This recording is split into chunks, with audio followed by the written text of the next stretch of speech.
Alguém devia estar contando mentiras sobre José Silva. Ele sabia que não tinha nada a esconder, mas numa certa manhã foi acusado.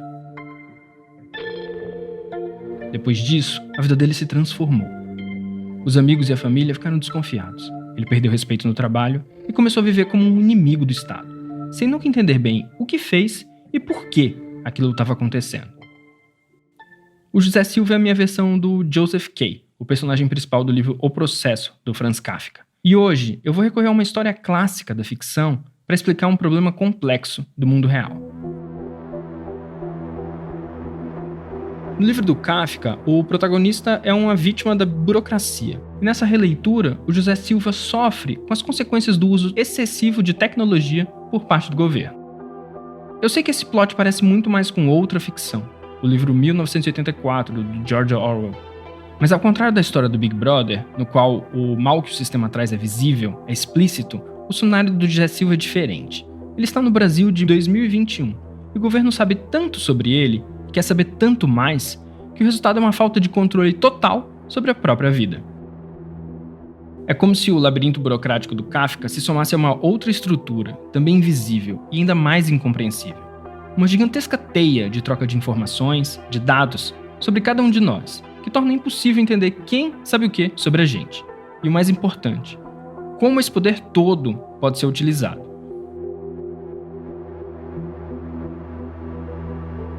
No Brasil, são mais de 5 milhões de Josés. Milhares desses são José Silva.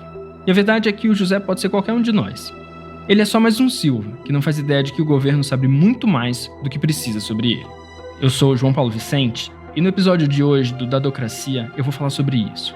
Sobre como o uso de dados se tornou uma ferramenta de controle governamental sobre os cidadãos. E como isso significa a escalada do tecno-autoritarismo no Brasil. Data really is changing the world. Inteligência artificial. O vazamento de dados. Surveillance state. Uso de dados pessoais. Sabe onde estão por sua localização. Dadocracia, o podcast de tecnologia e sociedade do Data Privacy Brasil. Quem me fez pensar sobre essa analogia do livro do Kafka foi a Ritika Kira. Ela é economista, professora no Instituto Indiano de Tecnologia e uma das principais vozes na discussão sobre privacidade na Índia. Esse tipo de desempoderamento vem de um controle centralizado e de tecnologias centralizadas. Por isso eu acho que a analogia com o processo do Kafka é bem importante. Quando mencionou o Kafka, ela estava, na verdade, falando sobre o próprio país. É que a Índia tem, desde 2009, uma espécie de cadastro único nacional que concentra todos os dados básicos do cidadão. Nome, data de nascimento, nome do pai e da mãe, e também a biometria, como digitais e a íris. Esse sistema chama Aadhaar, e o discurso, quando foi criado, era de que facilitaria o acesso aos programas sociais do governo indiano. Quem estava vendendo esse projeto naquela época e fazendo marketing dele, estava tentando vender como um projeto de bem-estar social. No papel, o projeto era lindo. A Índia seria capaz, por exemplo, de distribuir comida para a população pobre com mais eficiência. Seria muito mais difícil cometer fraudes e por aí vai. A promessa é de que a digitalização melhoraria o governo e a vida do povo. E aí, muito devagar, e até sutilmente, a narrativa começou. Se você não tiver esse número, mesmo se tiver direito a benefícios, vai parar de recebê-los. A não ser que se cadastre. Foi assim que começou a intimidação. Na prática, o Aadhaar se tornou mais um muro entre os indianos e o Estado. Tem casos de crianças que morreram de fome porque as famílias não conseguiram se cadastrar. Sem saber como resolver isso, elas foram excluídas pelo sistema.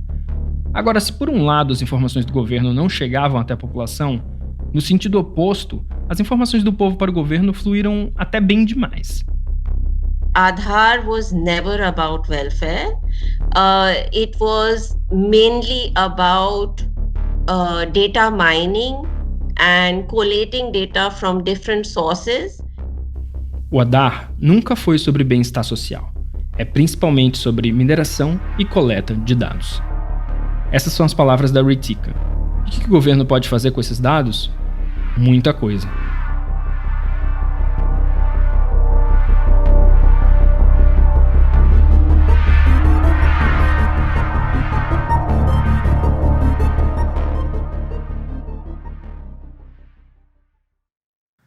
a Índia está lá do outro lado do mundo. A capital Nova Delhi fica a mais de 7.000 quilômetros de distância de Brasília. Mas eu comecei falando de lá para dar uma ideia do caminho que a gente parece estar seguindo por aqui. Nos últimos 2 anos, o Brasil parece outro. Na verdade, desde 2013 o país mudou bastante. É como se os ventos da transformação tivessem entrado numa onda errada e levado a gente rumo ao passado. Em 2018, Jair Bolsonaro, um deputado de carreira até então inexpressiva e ex-capitão do Exército, virou presidente. O Bolsonaro nunca escondeu seu amor pelas piores práticas da ditadura militar, como censura, perseguição política, tortura e execução de inimigos. E desde que ele foi eleito, a gente não tem uma semana sem que ele fale algum absurdo. Apenas a diplomacia não dá, né, Ernesto? E quando acaba a saliva, tem que ter pólvora. Defenda políticas armamentistas. Arma é um direito de vocês! E ajude a piorar a desgraça causada pela Covid-19. Pessoal, começa a aparecer estudos aqui, não vou entrar em detalhe, né? Sobre o uso de máscaras, que num primeiro momento aqui, uma universidade alemã fala que elas são prejudiciais a crianças, né? Meio ambiente, direitos humanos, segurança pública, saúde. São tantas frentes de batalha contra os retrocessos causados pelo governo Bolsonaro que um outro campo passa quase despercebido: a tecnologia.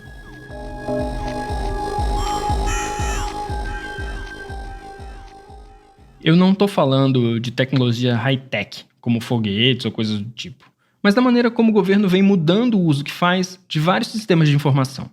Assim como a Índia e o Aadhaar, o governo brasileiro está no meio de um processo intenso de digitalização dos serviços públicos com um discurso semelhante de eficiência e economia. O problema é que, junto desse processo, acontece uma troca cada vez mais fácil de dados e informações dos brasileiros entre diversos órgãos públicos, mesmo que isso não faça muito sentido. Como, por exemplo, quando um órgão de inteligência quer ter acesso a todas as informações da sua carteira de motorista. Se isso já seria preocupante, no contexto de um governo como o do Bolsonaro, é mais ainda. E foi por isso que várias organizações começaram a prestar atenção em como esse tipo de tecnologia poderia facilitar uma escalada autoritária no Brasil. Quando eu formulei esse projeto, inicialmente a gente tinha usado como título a defesa do Brasil do autoritarismo, e eu comecei um processo de identificar, na verdade, aquilo que a gente estava exatamente analisando, afunilando, e os casos mais notórios eram casos de tecnologia, muito explícitos, né?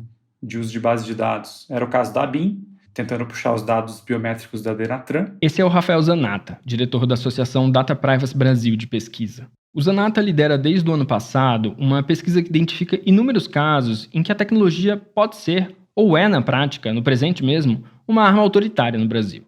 Esse caso que ele falou é um bom exemplo.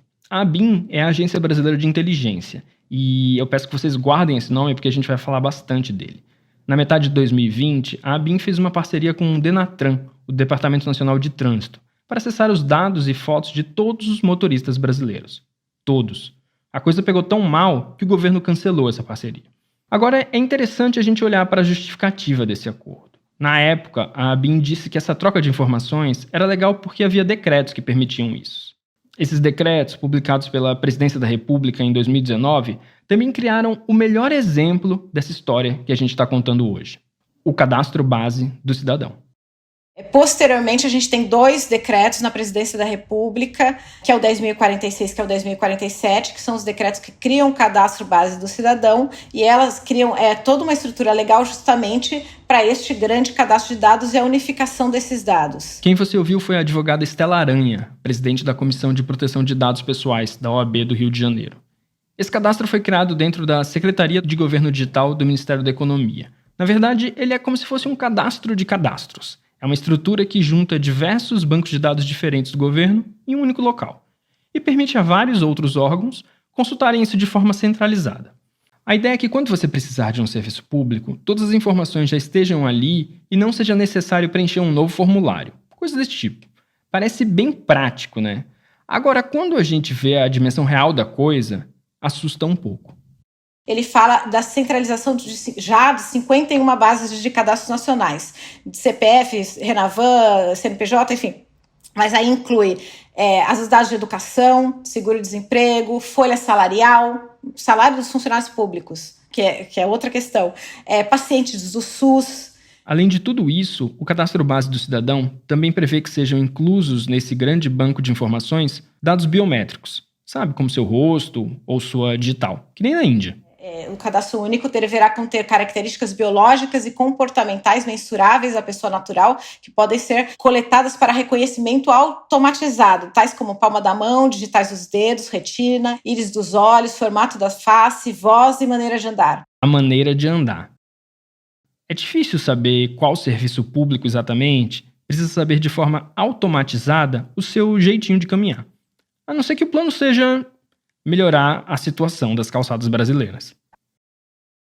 Tudo isso está acontecendo num contexto em que a Lei Geral de Proteção de Dados Pessoais acabou de começar a valer. A LGPD, como ela é conhecida, foi discutida por quase 10 anos, aprovada em 2018 e entrou em vigor no ano passado. Essa lei diz o que empresas e o governo podem ou não fazer com seus dados, com suas informações. E tem uma coisa bem interessante aqui. O governo Bolsonaro tentou adiar a entrada em vigor da LGPD de um jeito meio estapafúrdio. Uma medida provisória, ou seja, uma canetada do presidente, de abril de 2020, sobre medidas emergenciais para a Covid-19, trazia meio escondida o adiamento da LGPD. Isso não foi para frente e agora a lei está aí, em voga. E um dos pontos principais dela é que precisa existir uma razão, uma justificativa para o governo usar um dado meu ou seu. Não basta ele ter essa informação, não basta ele querer usá-la. Se ele vai fazer isso, precisa ter um porquê. E esse porquê precisa estar dentro da lei. A Bia Barbosa faz parte da Coalizão Direitos na Rede e é representante da sociedade no Comitê Gestor da Internet no Brasil. A Lei Geral de Proteção de Dados, quando fala do uso da hipótese de tratamento de dados para fins de políticas públicas, ela fala que isso precisa ser feito com total transparência, com conhecimento do cidadão sobre que dados que estão sendo coletados, para qual finalidade, com que órgãos que estão sendo compartilhados. E nada disso a gente vê acontecer nesse contexto, né? Quando a gente estava conversando, a Bia falou uma coisa importante. Na verdade, um ponto que todo mundo que eu entrevistei citou. Acho que qualquer risco sobre a privacidade do cidadão e os direitos que existem sobre o uso de dados pessoais, ele precisa ser analisado em função do contexto político e em função de quem está coletando e tratando esses dados. A gente tem que cuidar, digamos assim, no momento em que tem uma guinada mais autoritária, talvez o nível de cobrança na sociedade civil, na vigilância da sociedade civil, tem que ser muito maior, porque os perigos são muitos. Esse é o Zanata novamente. O problema de por que certas escolhas de uso de tecnologia, como a centralização de bases de dados, ou a permissão da interoperabilidade entre bases dentro do governo, ou a escolha de sistemas como sistemas automatizados de reunião e cruzamento de informações de placas de carros, de reconhecimento facial, por que esse tipo de escolha de tecnologia ele é um habilitador de processos mais autoritários, mais repressivos e a quantidade de riscos que isso gera. Centralização de bases de dados.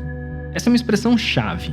É muita informação na mão de muita gente, sem qualquer controle sobre quem está fazendo o que com isso.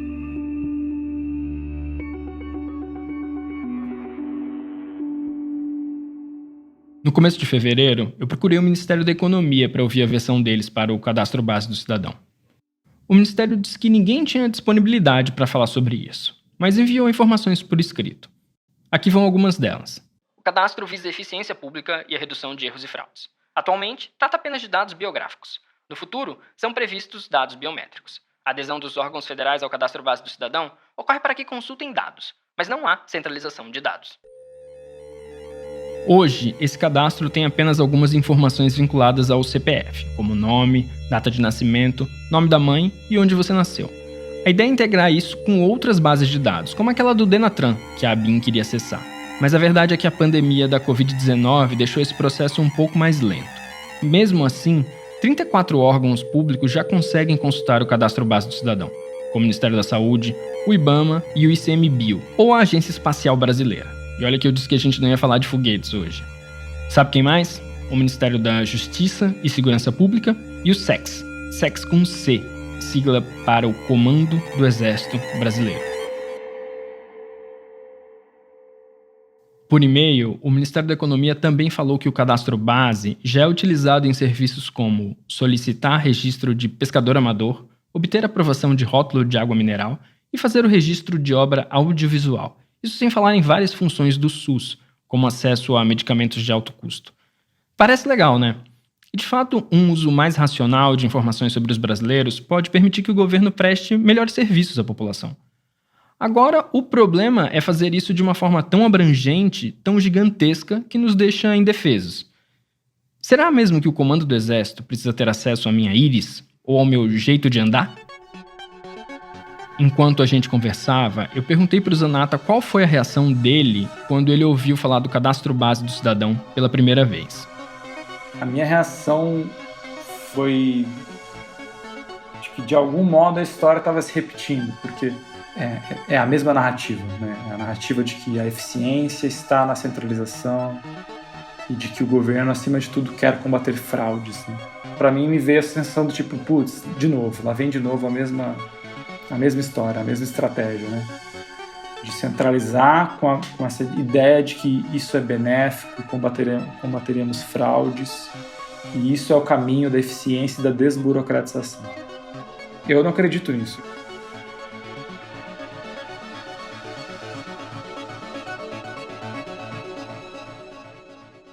Com seu apetite insaciável por informação e a sua inabilidade de esquecer qualquer coisa que seja colocada nele, um computador central pode se tornar o coração de um sistema de vigilância governamental que iria devassar nossas finanças, nossas associações e nossa saúde física e mental, para inquisitores do governo e até observadores casuais. Essas palavras são do Arthur Miller, e ele escreveu elas em 1967, na revista The Atlantic, quando era professor de Direito na Universidade de Michigan, nos Estados Unidos. Na época, 2 décadas antes de eu nascer, e quando o Bolsonaro era só uma criança que ainda sonhava em ser soldado, os Estados Unidos estavam no meio de uma discussão violenta sobre uma base de dados centralizada sobre a população.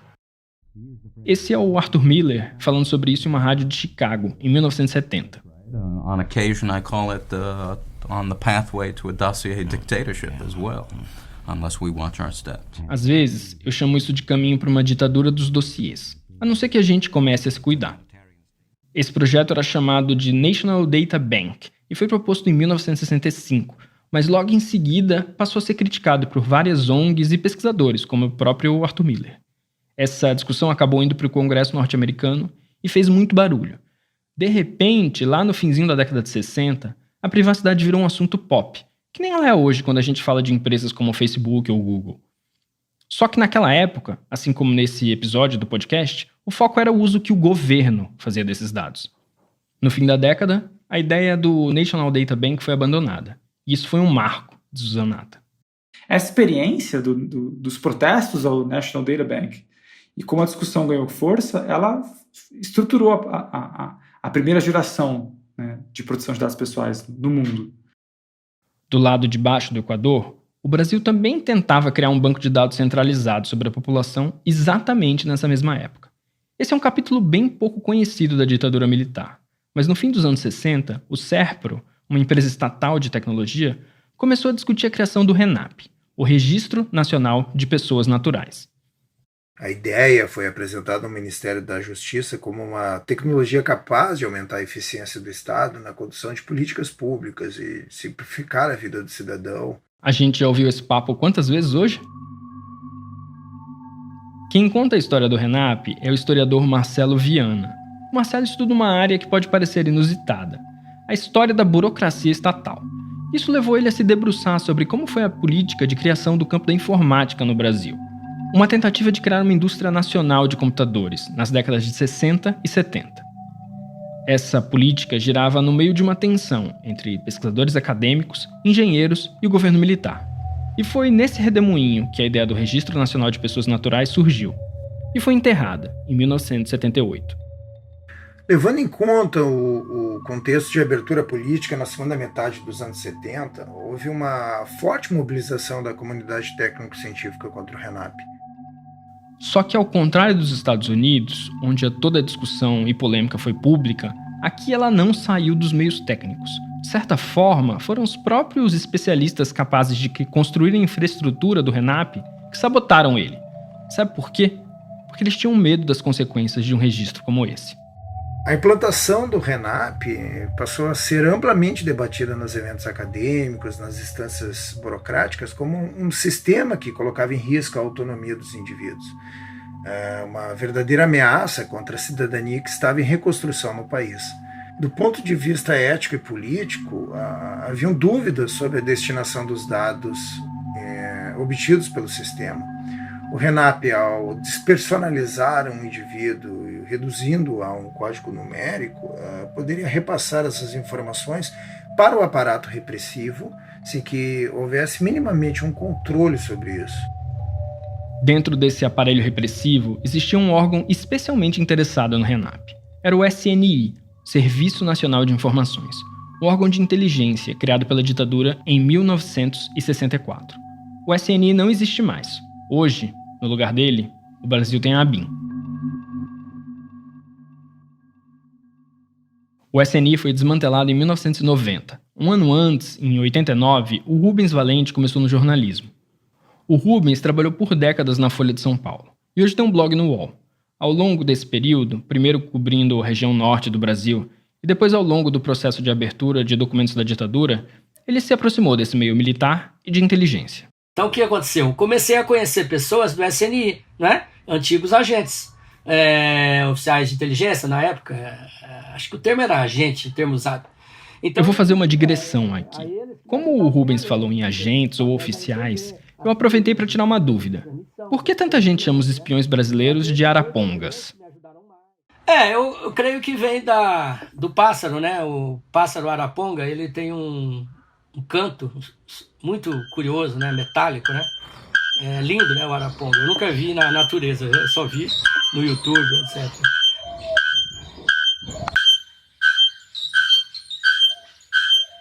Então vem daí, né? Que é aquele indivíduo que sabe de algo e fala, né? E grita, né? Tá acontecendo tal coisa.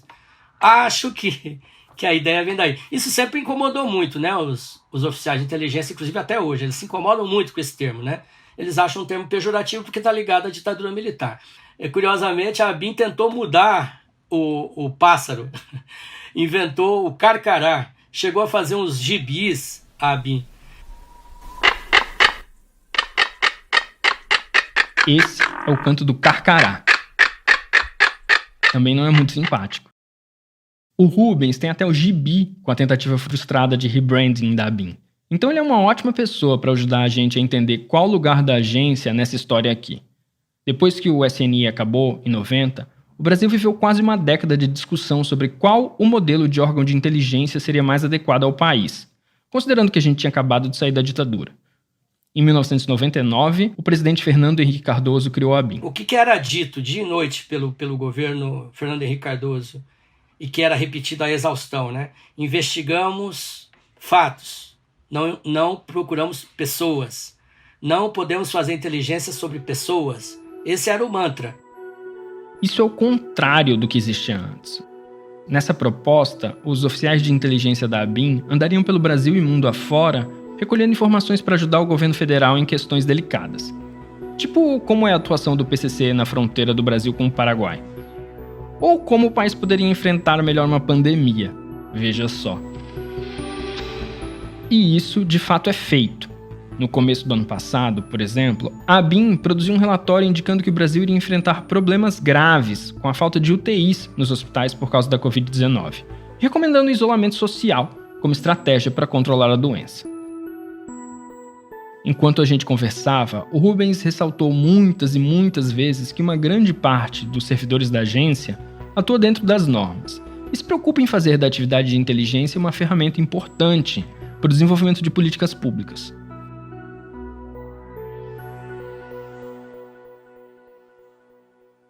Agora, as investigações contra pessoas nunca pararam. Mesmo durante os governos petistas, há caso de agentes da ABIN infiltrados no MST, em grupos que se opunham à construção da usina de Belo Monte. Só que no governo Bolsonaro, o apetite por informações pessoais cresceu, e cresceu bastante. Eu vou contar uma história misteriosa que eu encontrei na pesquisa para esse episódio, mas eu já aviso que ela não tem final. Em julho de 2020, uma organização chamada Coding Rights fez um pedido via Lei de Acesso à Informação para saber quais órgãos podiam usar o cadastro base do cidadão. A LAI, como é conhecida, é um mecanismo para obter informações do poder público. A não ser que o conteúdo seja secreto, o governo é obrigado a responder de maneira correta. Na resposta ao pedido da Coding Rights, o Ministério da Economia citava vários órgãos e falava que outros 4 estavam em processo de adesão ao cadastro base. Esses 4 eram a Coordenação de Aperfeiçoamento de Pessoal de Nível Superior, CAPES, o Ministério da Agricultura, Pecuária e Abastecimento, MAPA, e a Agência Nacional de Saúde Suplementar, ANS, e a ABIN.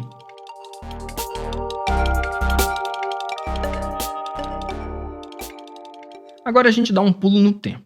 Vai de julho, quando as mortes causadas pela Covid-19 eram um pouco mais de 92 mil, para 4 de dezembro de 2020, quando elas passavam de 175 mil. Nesse dia, eu recebi resposta de um outro pedido de LAI, onde eu queria saber por quê, qual a justificativa para a ABIN acessar o cadastro base do cidadão. A resposta foi a seguinte. Após busca aos registros da ABIN, não foi encontrado nenhum pedido endereçado ao Ministério da Economia com solicitação ao cadastro base do cidadão.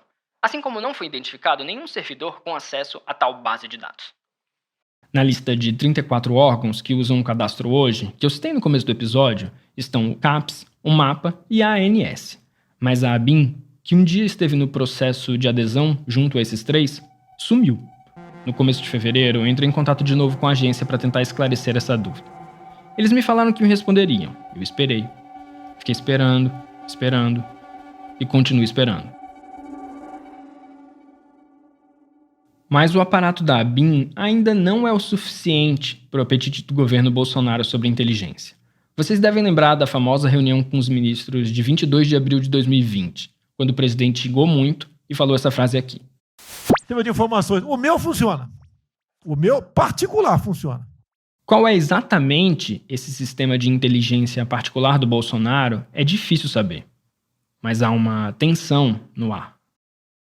Então, eu acho que o momento que a gente vive é esse momento de uma queda de braço entre uma certa institucionalidade da inteligência, tanto na ABIN quanto em outros setores, né, contra esse movimento que vem do Palácio do Planalto para voltar a um tipo de inteligência que eles podem chamar de mais detalhado, sabe? Que seja mais preciso. Ou seja, voltando àquela prática lá que havia sido condenado em 1989 com o fim do SNI, que a ABIN tinha dito que jamais faria, investigar pessoas. E aí, essas pessoas podem ter muitos problemas. A inteligência não é acusação. Justamente a inteligência, ela trabalha com a imagem, ela trabalha com o ambiente, ela cria um ambiente de perseguição, de conspiração.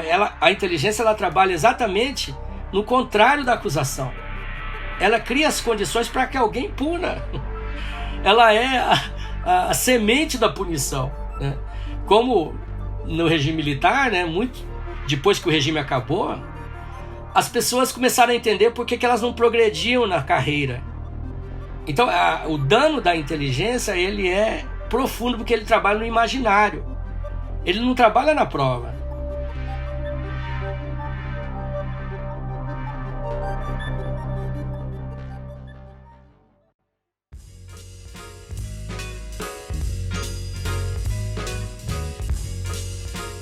Este episódio do Dadocracia faz parte do Tramas Democráticas, um programa de intercâmbio do Goethe Institute que busca ampliar o diálogo sobre inovações cívicas e democracia digital na América do Sul. Para conhecer os demais podcasts apoiados, você pode visitar o link que está na descrição deste episódio.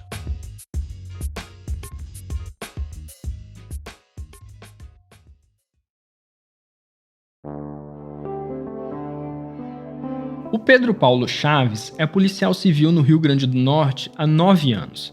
Mas se você chegar lá em Natal e procurar por ele, vai ter que perguntar por outro nome, Pedro Che. Formado em História, brisolista e barbudo, o Pedro não conseguiu fugir desse apelido quando entrou na polícia. A trajetória dele na corporação também sempre foi entremeada pela política. Pedro foi do sindicato, chegou a assumir um cargo na Secretaria de Segurança Pública do Estado e desde 2018 integra o movimento dos policiais antifascistas. Ser policial de esquerda não é fácil. Pelo contrário, é terrivelmente difícil. Você só sendo de esquerda e não existindo militância, você já vai ser categorizado. E essas categorizações, elas embora possam parecer inocentes, piadas de viatura, piadas de corredor de delegacia, não é assim que funciona. Você aqui é mais vigiado, você aqui está sob observação.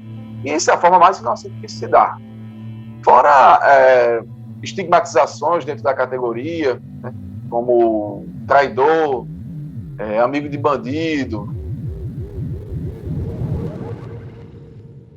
Mas nada do que o Pedro viveu nos primeiros 8 anos na polícia se compara ao que aconteceu com ele em 2020. No início da pandemia, quando um grupo resolveu fazer carreatas em Natal e Mossoró contra as medidas de isolamento, ele publicou um vídeo contra o ato. Se esse evento vier a acontecer, a Brigada Antifascista, com apoio dos policiais antifascismo, irá atuar.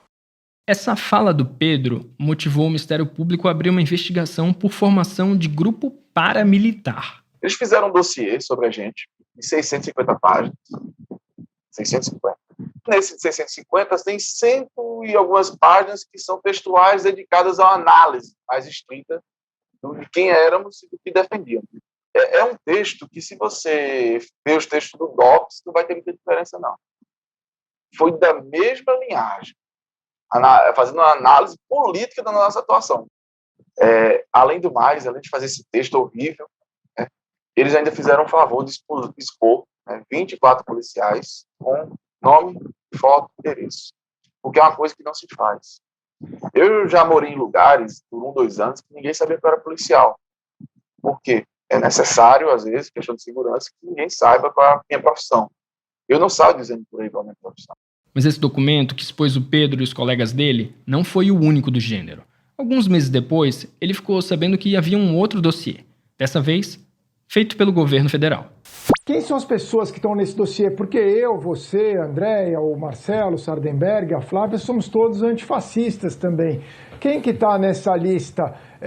São jornalistas, opositores políticos, ativistas, professores? Quem, mais ou menos, qual o perfil de quem está incluído no dossiê antifascista? Porque eu, como antifascista, gostaria de saber.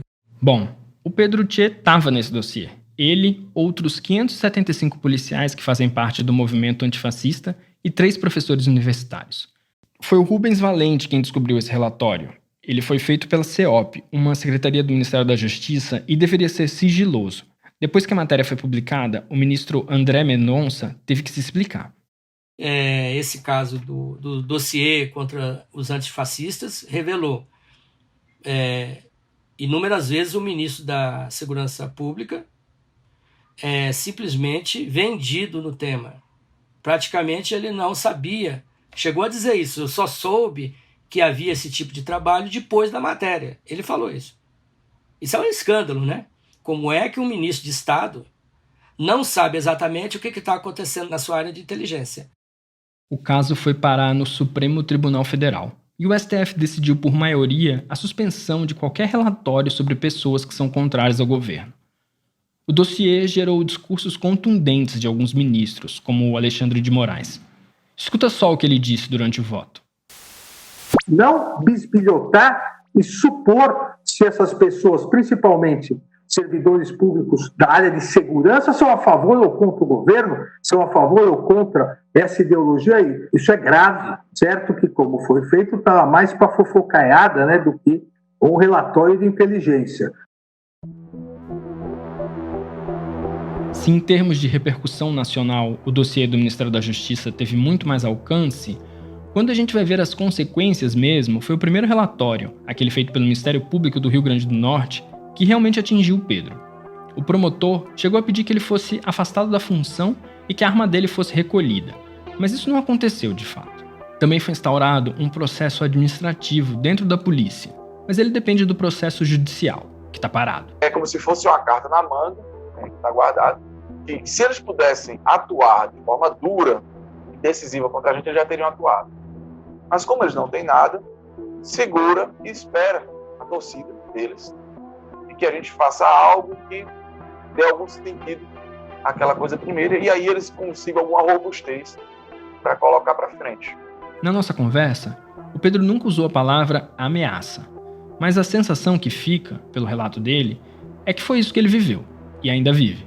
O uso dos dados aí foi menos para vigiar e mais para fazer lawfare, para constranger, para pôr no seu lugar, para machucar, para intimidar os policiais antifascistas. Eu entendo nessa situação, os dados que não são suscetíveis, né, os dados públicos, os dados restritos, que não são públicos, eles foram feitos não para questão de vigilância, eles já teriam isso para fazer, mas foram usados a minha privacidade e minha intimidade para fazer com que a gente baixe essa cabeça.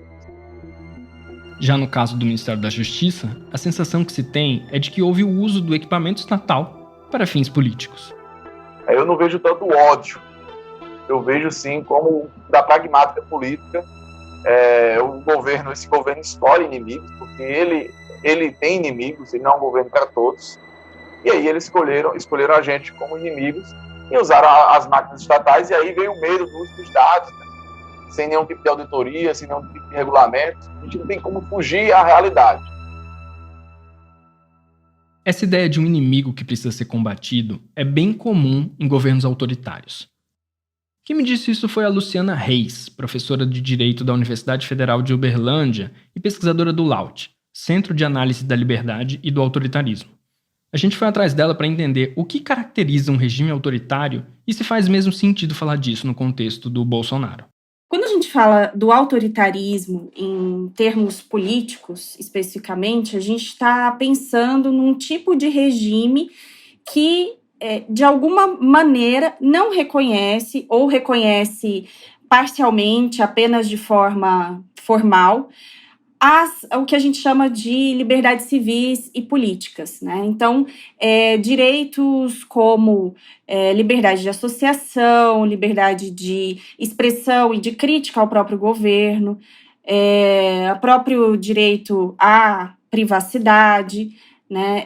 Esses direitos que, na verdade, constituem, de alguma maneira, as capacidades das pessoas de participarem da vida política. No Brasil, esse conceito tem cores próprias. Em momentos diferentes da nossa história, a gente via um autoritarismo que impôs uma certa ordem e construiu a ideia de que seria a nação brasileira por meio da força estatal.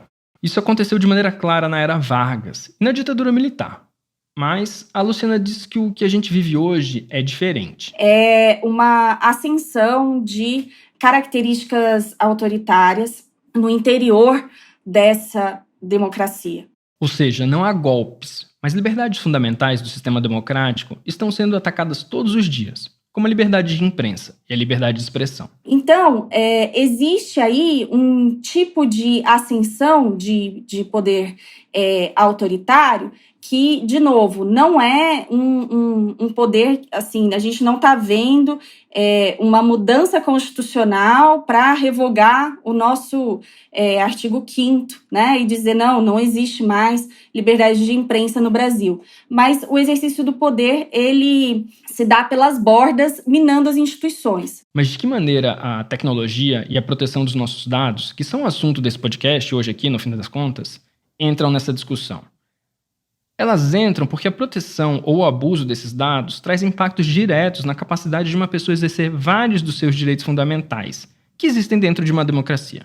Aqui, a Estela Aranha, da OAB do Rio de Janeiro. É indissociável hoje, é indissociável a gente defender os direitos humanos digitais, online, da tecnologia e a proteção de dados. Que hoje, até, inclusive, assim, são os direitos humanos mais básicos e mais os principais, né, de autonomia, de liberdade, que você... E a partir deles, né, de liberdade de expressão, de liberdade de associação. Então, esses são os direitos individuais mais básicos que, quando você olha para o âmbito da tecnologia ou para a vida digital, você vê que eles não têm as mesmas garantias que a gente tem no mundo offline. Então, a gente tem um gap aí, né? A gente não atualizou tecnologicamente nossos direitos.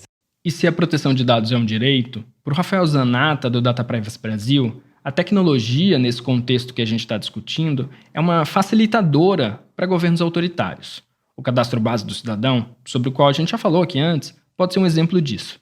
A escolha por esse tipo de arquitetura de sistemas que permite cruzar mais de 40 tipos de bases de dados pessoais e incrementá-las com dados biométricos, como o jeito de andar e rosto. Esse tipo de tecnologia ele habilita muito facilmente um tipo de conduta repressiva ao tentar utilizar esse dado para uma outra finalidade. O Zanata chama isso de tecno-autoritarismo. A palavra é difícil, mas não é complicado entender o conceito. Basicamente, a ideia é que a tecnologia expande a capacidade estatal de controle. E quando isso se junta a um comportamento político mais autoritário, há margem para certos tipos de conduta que afetam os direitos de forma significativa, o que é um risco para nossas democracias. O Zanata deu outros 2 exemplos atuais que mostram como isso pode acontecer. O primeiro é de Singapura. Eles usaram por lá um sistema de contact tracing, de rastreamento de contato, por conta da pandemia da Covid-19. E para isso, coletaram uma quantidade significativa de dados dos cidadãos. A promessa era de que esses dados seriam usados só para essa questão de saúde. Mas aí começou uma turbulência política, e agora? As polícias vão ter acesso aos dados do Trace Together, do COVID Tracing, né, do protocolo e do aplicativo. Isso é péssimo, e é uma tentação gerada pela arquitetura do sistema. Né? Ela vai habilitar formas repressivas muito severas. Por mais que um sistema como esse seja importante e não tenha sido pensado e construído para facilitar tendências autoritárias, é muito fácil, é muito simples distorcer o propósito dele.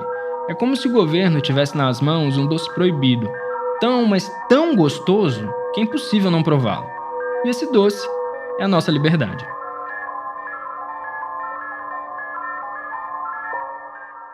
O outro exemplo do Zanata vem dos Estados Unidos. Logo depois dos protestos do George Floyd, e felizmente essa ideia foi refutada, mas se cogitou, né, a utilização de todo o aparato que tinha sido instalado na cidade para fazer monitoramento termal e de proximidade de pessoas de Covid, para usar aquele sistema todo para fazer o reconhecimento facial dos manifestantes. Quando eles estavam fazendo aquele quebra-quebra, rolou um quebra-pau na cidade inteira, em que a polícia cogitou isso. Fazer a interoperabilidade dos dados da polícia com esses dados e com esses sistemas que estavam servindo para aquilo. Né? Felizmente foi rejeitado. Esses 2 casos são bem ilustrativos de uma necessidade que a gente precisa ter dentro do Estado, que é a separação informacional dos poderes. Não há motivo para que diferentes órgãos governamentais tenham acesso a todas as informações que cada um deles tem sobre nós. Caso isso acontecesse, o governo teria uma espécie de poder total sobre o cidadão. Então, do mesmo jeito que o Estado democrático de direito depende da separação de poderes com freios e contrapesos para evitar o autoritarismo, o mesmo deve acontecer com o mundo tecnológico e digital. Quem explica isso é a Estela. Porque daí todo o Estado como um todo tem acesso aos dados de todos os cidadãos, cria uma simetria muito grande, o controle e um poder muito grande. Então, a gente precisa, por exemplo, dentro do Estado e como administração pública, saber que os dados dos cidadãos têm que ser tratados, cada ente, cada órgão do Estado tem que ter acesso somente aos dados de acordo com as suas atribuições, de acordo com as suas competências. Frente a tudo isso, eu perguntei para Luciana Reis, que estuda conservadorismo e autoritarismo no Brasil, se na opinião dela faz sentido a gente se preocupar com a nossa situação atual. Mesmo que hoje a gente estivesse vivendo no Brasil uma democracia consolidada, que tudo parecesse estar bem, se a gente não estivesse vivendo nenhum tipo de crise, isso já seria preocupante. No contexto em que a gente vive, né, que é obviamente um contexto de crise generalizada e de um poder político que claramente se coloca, né, como um poder autoritário, isso fica mais preocupante ainda, né, porque parece uma tempestade perfeita, né, a conjunção de vários fatores ameaçadores para o exercício das liberdades. Então, eu acredito que essa questão do aumento do vigilantismo sobre as pessoas, a questão da proteção de dados, né, é uma questão fulcral do momento atual, né, e que precisa realmente ser bastante tematizada e pensada em termos de grande questão político-institucional a ser resolvida no nosso tempo.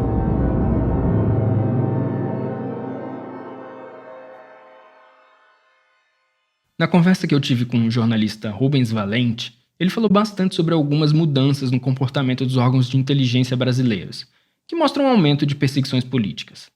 Eu perguntei para o Rubens o quanto essa troca de dados pessoais entre órgãos de governo e consultas a ferramentas como o Cadastro Base do Cidadão podiam ser utilizados nessas práticas pouco democráticas, digamos. E ele foi bastante pessimista. Ele começou a me contar uma história, mas daí parou, reformulou a frase e disse o seguinte: Não, o que eu posso dizer é que a falta de controle sobre o Estado brasileiro permite, né, imaginar que os nossos dados já são acessados diariamente. Que esses dados, os dados mais delicados que a gente pode imaginar, já estão sim ao alcance. Mas isso não significa que o jogo esteja perdido. Pelo contrário, é um movimento de resistência a essa fome voraz como o governo consome nossas informações. Um dos campos de batalha dessa disputa é a justiça, e aconteceram algumas vitórias importantes nos últimos tempos. Eu vou dar um exemplo. Em abril de 2020, o governo definiu que as empresas de telecomunicações seriam obrigadas a repassar dados dos clientes para o IBGE, mas o Supremo Tribunal Federal, o STF, impediu isso. Hoje, também uma ação direta de inconstitucionalidade no Supremo contra o Cadastro Base do Cidadão. Essa ação foi proposta pela OAB e é uma de muitas que a ordem vem ajuizando, para a gente usar o jargão técnico, como conta a Estela Aranha. O ano passado tiveram uma DI, uma ação direta de constitucionalidade, a cada 2 dias. De modo geral, essas ações diretas de constitucionalidade estão atacando todas as questões que mostram avanços antidemocráticos, estão ferindo a Constituição, o caráter da Constituição, estão sendo contestados pela OAB Federal incansavelmente. É claro que a OAB não faz isso sozinha. A Bia Barbosa, da Coalizão Direitos na Rede, chama atenção para o volume significativo de organizações, pesquisadores, analistas e até influenciadores do Twitter que também estão gritando para que mais pessoas entendam esse problema e se posicionem contra ele. Tem um cenário bastante preocupante e negativo do ponto de vista dos direitos digitais na esfera pública federal, na administração pública federal. Você tem, por outro lado, um movimento muito importante de crescimento dessa agenda e de apropriação dessa agenda e dessa luta na sociedade civil.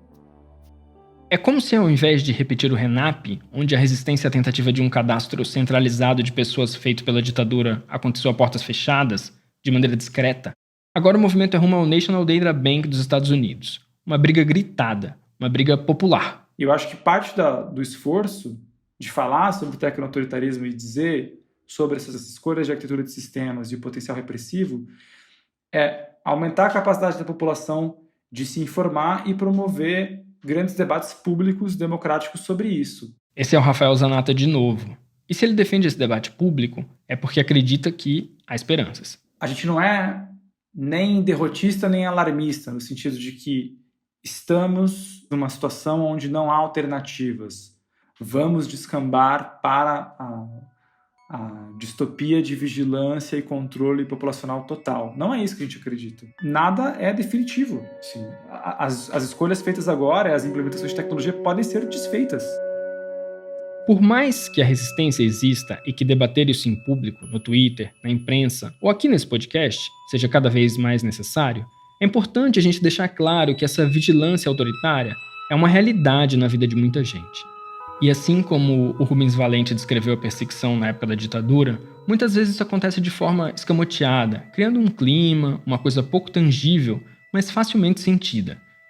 Eu perguntei para Ritika Kira, a pesquisadora indiana que falou no início do episódio, se ela se sentia perseguida. Assim como o Brasil, a Índia tem um primeiro-ministro de direita que usa a estrutura estatal contra os inimigos do governo. A resposta dela foi bastante ilustrativa. Não é uma questão de perguntar se o governo está atrás de mim, porque até o momento a resposta é não. Mas isso afetou a minha maneira de pensar e trabalhar sobre esse assunto? Eu diria que sim. O próprio fato de eu trazer isso nessa conversa é consequência desse tipo de pensamento. Então, a centralização de dados e tecnologias não é boa para a democracia e não é boa para o bem-estar social.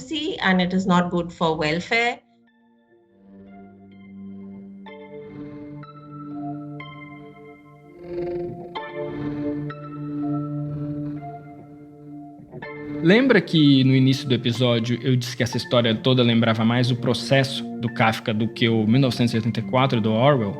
Então, por mais que eu queira evitar, não tem jeito de fugir dessa segunda comparação. O Marcelo Viana, que estuda a história da burocracia estatal, relatou num texto uma situação vivida pelo antropólogo Darcy Ribeiro, lá em 1978. Numa quinta-feira, por volta das 11 da noite, Darcy estava no aeroporto do Galeão, no Rio de Janeiro, prestes a embarcar para o México, quando foi detido. O sistema da Polícia Federal dizia que ele não poderia embarcar, e ele foi levado para uma delegacia. Em 78, o Brasil ainda vivia a ditadura militar. O Ernesto Geisel estava no fim do mandato, e a lei da anistia viria só no ano seguinte.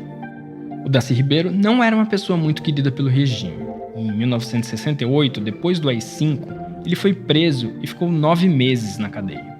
Nos anos seguintes, se exilou em diversos países. E ali, naquela noite, apesar de ter todas as autorizações para viajar, os computadores diziam que ele não poderia sair do Brasil. Tempos depois, o Darcy falou o seguinte sobre esse episódio. Fui preso pelo computador. A ficção imaginada por George Orwell no livro 1984, no qual descreve um país dirigido por um computador, tornou-se realidade no Brasil. Para nós, é importante a regulamentação do uso policial dos computadores. Isso é tanto mais necessário porque o governo, além de estar armado com fuzis, agora está armado com computadores contra os cidadãos.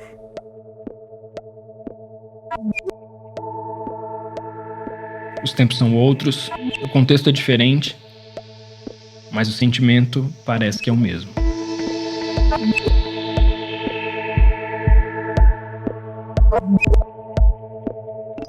Esse foi o Dadocracia, podcast sobre tecnologia e sociedade do Data Privacy Brasil. Este episódio faz parte do Tramas Democráticas, um programa de intercâmbio do Goethe Institute, que busca ampliar o diálogo sobre inovações cívicas e democracia digital na América do Sul. Para conhecer os outros podcasts apoiados, você pode visitar o link que vai estar na descrição nossa aqui. Se você quiser mandar um comentário ou entrar em contato com a gente, é só escrever para dadocracia@dataprivacy.com.br. A produção e o roteiro desse episódio são meus e da Juliana Deodoro. Vocês ouviram a voz da Juliana dublando as falas da Ritika. Agora, no finalzinho, quem leu o texto do Darcy Ribeiro foi o jornalista e escritor Eric Nepomuceno, um grande amigo do Darcy. A trilha sonora original e a edição de som são do Paulo Pinheiro e do Diogo Saraiva. A gente usou alguns trechos de áudio de matérias do Estadão, do SBT, do UOL, do Chicago History Museum, da Veja, da Brigada Antifascismo, da Jovem Pan, da Globo News e da TV Justiça. O som do canto do Araponga e do Carcará, que foram minha parte preferida desse episódio, veio dos canais do YouTube Far Animals e Canto dos Pássaros. Obrigado por nos ouvirem e até a semana que vem. Tchau, tchau.